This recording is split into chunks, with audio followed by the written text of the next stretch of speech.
2025 budget proposal to the State House of Assembly totaling 549 billion naira.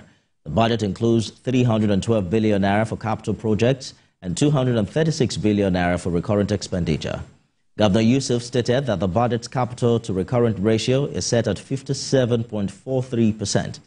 Education takes the largest portion with 168 billion naira allocated, making up 31% of the total budget.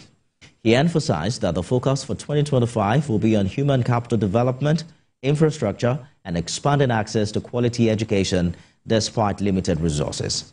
Speaker of the House, Ismail Fagore, expressed his satisfaction and promised swift approval of the budget. The size of the proposed 2025 budget is 549 billion. 160,417,663 naira.